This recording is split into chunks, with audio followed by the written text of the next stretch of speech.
Explíquenme una cosa, porque solo lo voy a repetir una sola vez, porque pensaron que el filtro en blanco y negro sería una buena inversión para la edición. No es por apresurarte, pero resulta que ella vendrá en aproximadamente menos del mes, así que el poco tiempo que tenías para curar al chico se ha acortado bastante. No puede ser, ¿cómo se supone que lo voy a resucitar si el tipo cada día que pasa se ve más del carajo? Sugiero que hagamos un procedimiento quirúrgico experimental para tratar de provocar que su inmunoglobulina aumente en grandes cantidades. Puede que logre curarlo, pero la desventaja es que será ciego de por vida. Viendo que no me entendieron, lo diré en idioma cavernícola: más regeneración lo puede salvar, pero le quitaría la visión. Era tan difícil decir eso desde un inicio. Como sea, más les vale sacar un video digno porque necesito hacer un par de llamadas claramente con propósitos no demoníacos, para así ver si este contacto puede ayudarnos de alguna forma. ¿En serio vamos a tener que hacer el video en este formato? Bueno, supongo que será una noche de chicas esta vez. Iré recopilando la información de una vez, señorita. Nos vemos en 20 minutos. Un momento. Pero yo no soy una chica.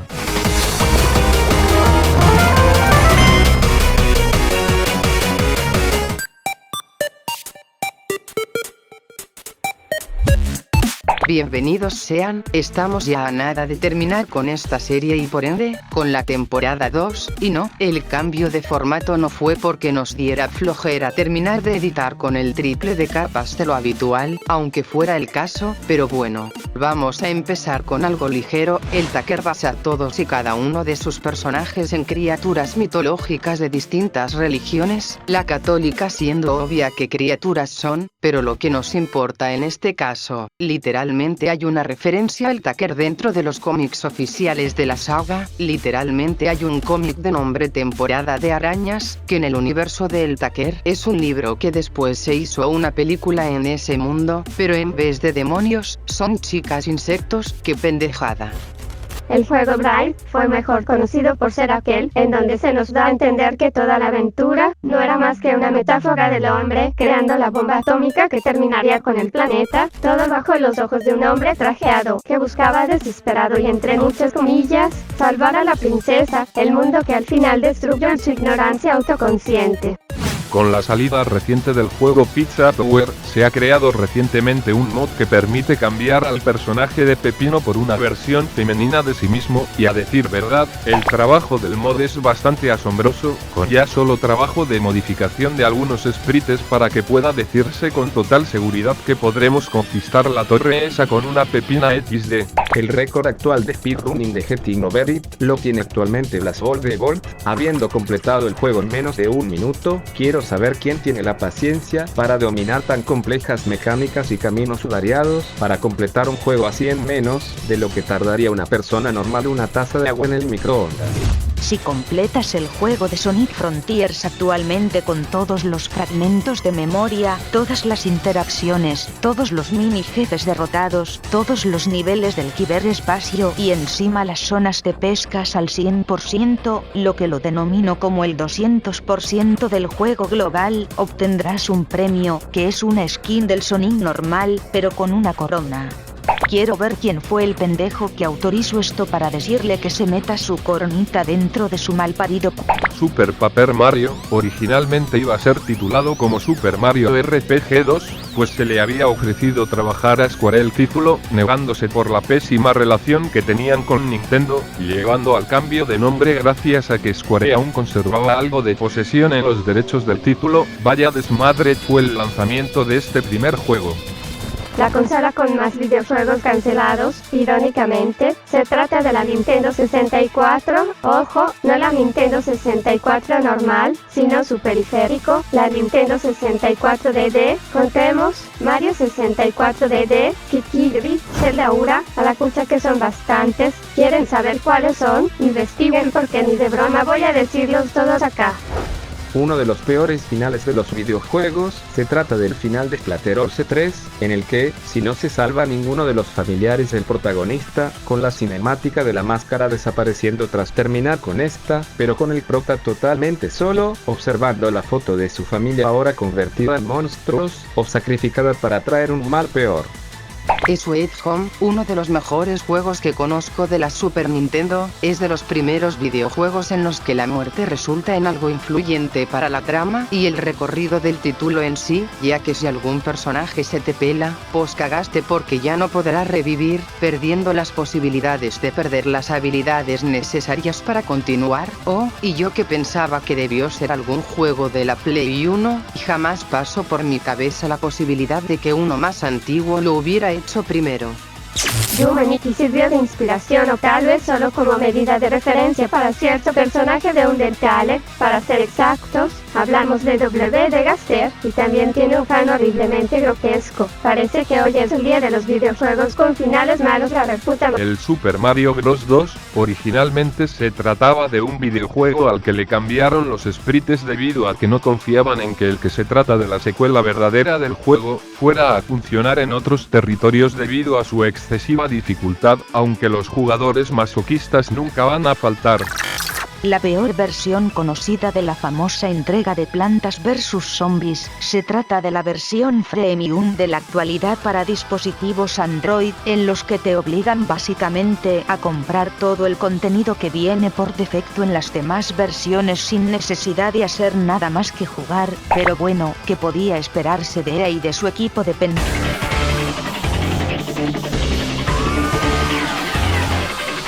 Existió el rumor de que en el juego de Ocarina of Time, que podías obtener la tan famosa y aclamada Trifuerza, con demasiados casos de montaje sobre el mismo, un engaño que no ha pasado de una pelotudez totalmente random.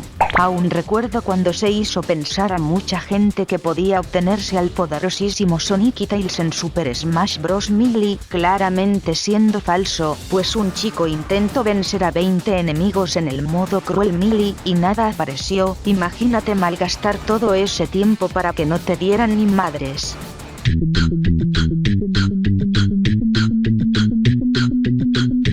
Esta vez les enseñaré a hacer un bug muy beneficioso para los jugadores de Crash Bandicoot 3, en este caso, les enseñaré a cómo obtener todos los poderes desde el inicio de la aventura. Antes de que se me olvide, debo decirles que el gameplay que verán a continuación fue grabado por el usuario CS609, todos los agradecimientos respectivos a dicho usuario. Ahora, para poder realizar el bug, deben de esperar a la tercera demo del juego en la pantalla de título. Una vez pasados los primeros dos, deben mantener oprimido el botón de cuadrado durante todo el rato. Una vez iniciado el bonus, notarán que pueden manejar al personaje, pero lo que deben hacer es oprimir el botón de pause para así salir a la Warroom. Al momento de salir, notarán que ahora tienen todos los poderes, quién sabe por qué chucha, así que no olviden guardar partida, y si quieren seguir con la aventura de forma obvia saben cómo, jajaja.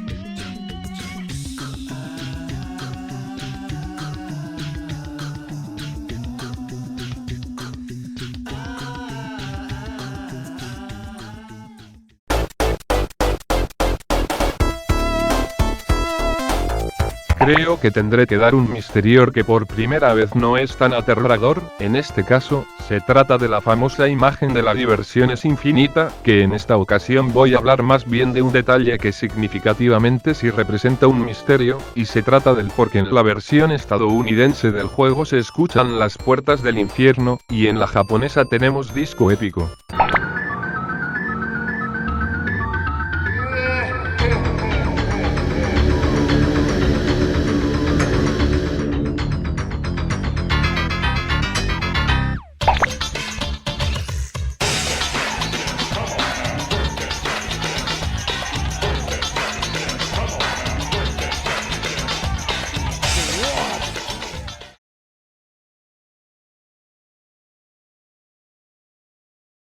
Al fin me toca contar una historia de terror en esta serie. Prepárense porque la historia de esta ocasión es una de las clásicas. Vayan mentalizándose, porque en la parte final vendrán pesos mucho más pesados que esta. El nombre de la anécdota de esta ocasión es la Dead to Oblivion. Internet dice que hay 91 juegos para la NES sin licencia, pero sé que eso no es cierto. Hay uno más, y lo he visto. Es real. Al final de esta publicación, te mostraré una foto. Para entonces, entenderás por qué nunca lo jugaré. Pero primero, un poco de historia. Como probablemente sabrás, cuando Nintendo lanzó el Nintendo Entertainment System, NES, en América del Norte en 1986, creó un fenómeno mundial. Ya había vendido más de 2,5 millones de unidades en Japón, y el éxito del sistema en Estados Unidos revitalizó por sí solo la industria de los videojuegos. Para 1990, el 30% de los hogares estadounidenses poseían una NES, superando el porcentaje que poseían las computadoras personales en un 7%. Uno de esos hogares era el mío. Recuerdo cuando mi papá trajo una NES a casa por primera vez, radiante de orgullo. Estaba completamente asombrado. Recuerdo estar sentado en nuestra sala de estar y jugar Super Mario Bros. Durante horas y horas, nunca demasiado cerca de la televisión por temor a que mis ojos se dañen. O al menos, eso era lo que me decía mi madre. Lo que no sabía en ese entonces era que hacer juegos para la NES era un gran negocio. Parte de la razón por la cual la NES tuvo tanto éxito es porque Nintendo cortejó activamente a los desarrolladores externos por su incipiente sistema. Y debido a que poseía casi un monopolio en el mercado de los videojuegos, pudo hacer cumplir sus estándares y políticas con puño de hierro. Tanto así que el Departamento de Justicia de los Estados Unidos comenzó a investigar las prácticas comerciales de Nintendo. Cuando la FTC se involucró, Nintendo cambió algunos de los estrictos términos en sus acuerdos. Según el recuento de Nintendo, hay 671 juegos con licencia para NES.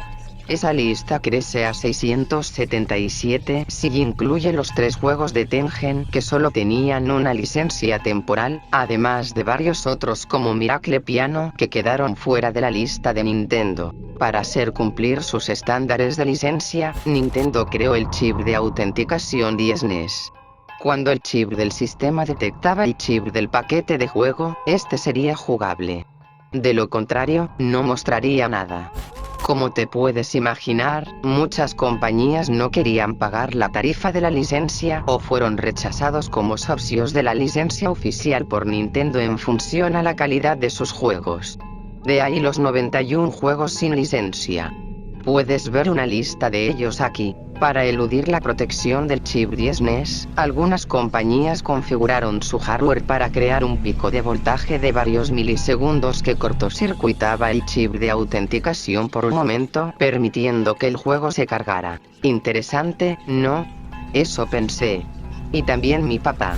Él trabajó para Nintendo en su departamento de desarrollo y licencias a finales de los 80 y principios de los 90 experimentando todo esto a medida que iba sucediendo. Pero la historia de la Death to Oblivion no comienza con mi papá, comienza con Rob, el fundador y presidente original del TO LLC, y su idea para un nuevo videojuego. Rob estaba en su último año en la escuela secundaria de West Lafayette en Indiana cuando Mario Bros. Fue liberado para el NES.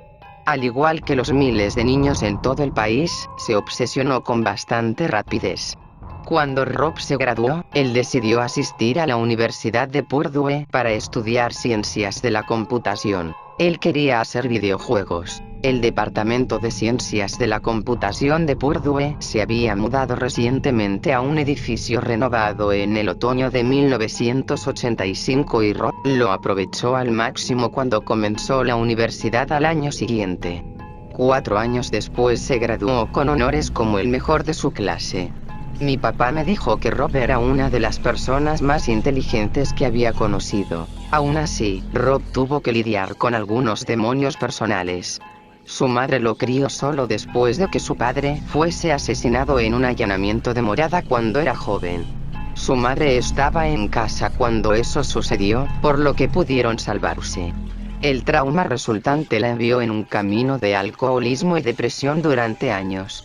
Como te puedes imaginar, terminó por abandonar a Rob, quien finalmente pasó a la custodia de los servicios de protección infantil.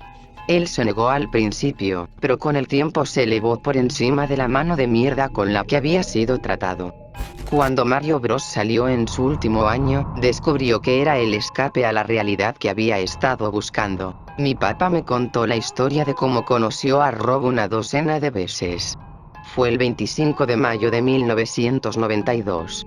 Recordó esa fecha porque el viernes anterior fue el último programa de Johnny Carson en Tonight Show como presentador y se anunció que Hailey no sería su reemplazo para ese lunes. Johnny buscaba que Letterman lo reemplazara, me decía en todo momento, no ese sujeto de Leno. Ese lunes, se encontraba sentado en su escritorio cuando sonó el teléfono. La voz del otro lado vaciló por un momento. ¿Te gustaría ser rico? El hombre le dijo. Mi papá había escuchado cientos de versiones de esa pregunta, y por lo general, colgaba el teléfono cuando la escuchaba. Pero esta vez era diferente. Algo en la voz de ese sujeto lo había intrigado. Me encantaría, bromeó. ¿Tienes el secreto para ganar la lotería? El tipo no se rió. Tengo algo mucho mejor, dijo. ¿De qué se trata? Mi papá le respondió. Un nuevo tipo de videojuego. Uno que nunca habías visto antes. Te escucho. Le respondió mi papá. Rob se presentó como el presidente del TO LLC, una compañía de videojuegos. En ese momento, mi papá no tenía idea de que Rob era el único miembro. Rob pasó a describirle el juego en el que estaba trabajando. Era un plataformero en el que el personaje principal se movía de izquierda a derecha a través de la pantalla, mientras recolectaba ítems y power-ups, y luchaba contra enemigos. Al final de cada nivel lucharía contra un jefe, además de contar con un jefe final que al derrotarlo permitiría terminar el juego. Mi papá le explicó que Nintendo ya tenía un juego así. Su nombre era Mario Bros. Rob le explicó a mi papá que la diferencia estaba en los detalles. El juego comenzaría con un joven quien estaba en búsqueda de una extraña escalera de madera que sobresalía a la tierra. Cuando el joven bajaba la escalera, este se daría cuenta de que no puede volver a subir. El único camino era hacia adelante. Al final de cada nivel, el joven lucharía contra un demonio que se presentaría en la forma de alguien de su pasado. Podría ser un profesor, un pariente cercano o un amigo, pero el jugador al final descubriría que fue alguien que le había hecho daño al protagonista en el pasado. Después de derrotar al demonio, el jugador descendería hasta el siguiente nivel. Habría un total de 9 niveles. En cada nivel, la pantalla pasaría a ser más oscura y los enemigos se volverían más poderosos. Para el 9º nivel, Rob explicó que el jugador apenas podría ver su camino en la oscuridad. Al final, aparecería el jefe supremo. El jugador finalmente sabría entonces con quién había estado luchando todo el tiempo, un reflejo en el espejo de sí mismo. Derrotar al reflejo permitirá desbloquear una escalera que le permitiría volver a la superficie. ¿Qué pasaría si el jugador perdiera? Le preguntó mi papá. ¿No quieres saberlo? Rob le respondió crípticamente. ¿Podrías decirme cómo se llama? Ladder to Oblivion, Rob le susurró. Eventualmente, Rob convenció a mi papá para reunirse con él y mostrarle el juego. El cual no estaba finalizado aún, pero los primeros 7 niveles eran jugables. Estaba hipnotizado, me dijo mi papá. El juego me había hecho sentir como ningún otro lo había hecho antes. Comencé a ver a los jefes de cada nivel como personas que me habían perjudicado en mi vida.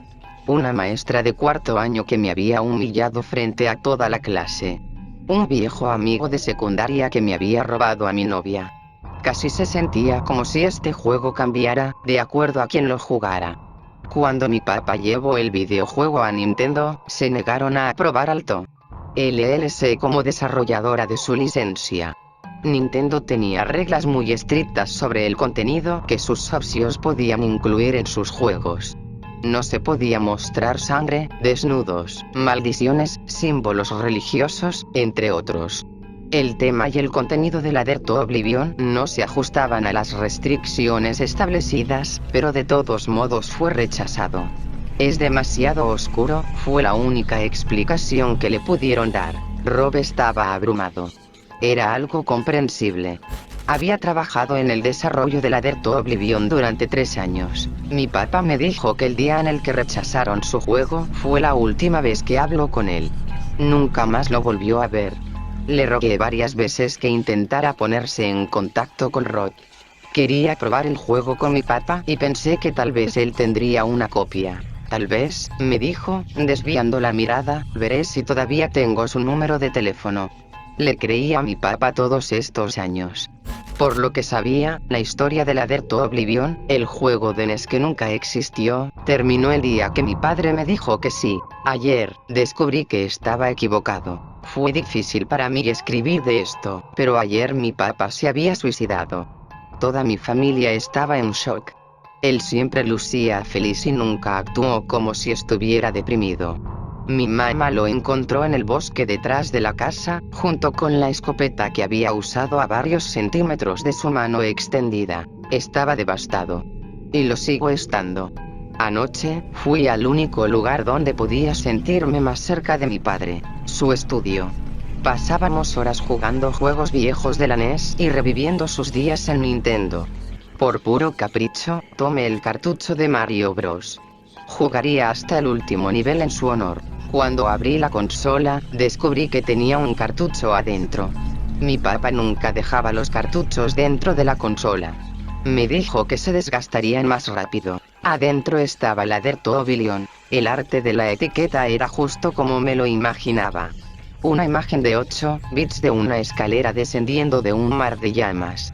Tenía una nota pegada. La nota tenía escrita la verdadera historia de Ladder to Oblivion, el juego de la NES que nunca salió. Pensaba en transcribirlo todo, pero me di cuenta que sería una falta de respeto hacia mi padre. La nota iba dirigida a mí, queriendo decir esas palabras solamente hacia mis ojos. Además, las letras estaban oscuras. No eran una representación propia de mi padre. Espero no te importe lo que parafraseé. El día que rechazaron su juego, mi papá se reencontró con Rod. Él estaba completamente obsesionado con Ladder to Oblivion. Después de una larga discusión, Rob le preguntó a mi papá si quería unirse al TO LLC como socio. Fue el plan de Rob todo el tiempo y fue por esa razón que le preguntó a mi papá si quería ser rico. Quería que completaran el juego juntos y lanzarlo como un título sin licencia. Ellos sabían que la mayoría de las compañías que producían juegos sin licencia como Tengen, una rama de software de Atari, y Color Dreams / Bunch Games / Wisdom Tree, cambiaban su nombre de vez en cuando para que la gente se no recordara lo malos que eran sus juegos, les iba demasiado bien en el mercado. Conocían el riesgo, Nintendo podría encontrar una solución que bloqueara Ladder to Oblivion de la NES para siempre, pero estaban dispuestos a tomarlo. Por supuesto, mi papá sería un socio anónimo. Todavía necesitaba de su trabajo en Nintendo. Después de todo, eso era lo que pagaba las cuentas. En 7 meses, Rob pudo terminar Ladder to Oblivion. Los dos estaban extasiados, pero la alegría no les duraría. La noche en que Rob terminó el juego, llamó a mi padre para avisarle que lo había terminado. Estaba más que emocionado. Al día siguiente, mi papá cargó el juego en 2 cartuchos de preproducción. Tenía 2 amigos que se encargaron del arte de la etiqueta, junto con el sello de calidad de Nintendo. Una vez que estuvieran listos para una gran producción, se encargaría de mandarlos a hacer fuera del sitio. No quería correr ningún riesgo. Rob le dijo que aún no jugara el juego, necesitaba hacerle una revisión completa de principio a fin, para corregir un error restante. Mi papá aceptó de mala gana. Rob aceptó llamarlo cuando terminara para poder conocer a mi papá y jugar con él. 5 días después, mi papá apareció en la casa de Rob sin previo aviso. No había hablado con él desde su última llamada telefónica y en su paranoia estaba preocupado de que Rob hubiera decidido lanzar el juego por su cuenta y sacar a mi papá de las ganancias. Lo que encontró fue mucho peor. Rob estaba muerto. Asumo que por suicidio, pero la nota no estaba clara. En esta parte de la nota hacía muchas divagaciones sobre Dios y el diablo y garabateó oraciones con tanta fuerza que las palabras en su mayoría eran ilegibles. Rob dejó una nota. Sus únicas palabras fueron: nunca subas la escalera, junto a más palabras garabateadas. Al final de esa parte mi papá escribió: finalmente, se enfrentó a sí mismo. Mi papá siguió adelante. Estaba terriblemente molesto por la muerte de Rob, pero el juego había tomado el control de su vida. Desde que lo jugó por primera vez, había estado luchando contra una depresión interna. Creía que lo único que haría feliz de nuevo era lanzar ese juego al público. Al día siguiente, mi papá consiguió un nuevo socio, un amigo suyo llamado Eddie, quien siempre estaba en búsqueda de oportunidades de negocios. Esa noche, estaban jugando el juego. Mi papá comenzó primero, pero lo dejó después del 7º nivel para tomar un trozo de pizza. Cuando regresó, encontró a Eddie muerto junto a las palabras de Game Over parpadeando en la pantalla. Había agarrado un cuchillo de cocina para cortarse ambas muñecas. La nota se estaba volviendo más difícil de leer, pero creo que alcanzó a tallarse algo en los brazos. No estoy muy seguro de qué quería decir. En este punto, mi papá estaba convencido de que el juego había provocado las muertes de Rob y Eddie, así como de provocarle su depresión. Tomo el juego y lo guardo, prometiendo nunca más volver a jugarlo. No podía soportar la idea de deshacérselo. Mi papá renunció a su empleo en Nintendo y nos mudamos de la ciudad. Tenía 5 años en ese momento. Obviamente no recuerdo que nada de esto pasara, pero sí recuerdo que nos tuvimos que mudar durante algún tiempo. Por 24 años, mi papá mantuvo su promesa. No volvió a jugar hasta el final del juego. Hasta ayer. Incluiré el final de la nota aquí. Puedes sacar tus propias conclusiones. Por mi parte, le creo a mi papá, no me importa lo que otros digan. Lo que nunca llegó a decirme, fue el destino de la copia de Rob. Supongo que debe seguir ahí afuera. ¿La has visto? Oh. Chicos. Ustedes saben que no puedo dejar una serie sin terminar una vez ya me comprometí.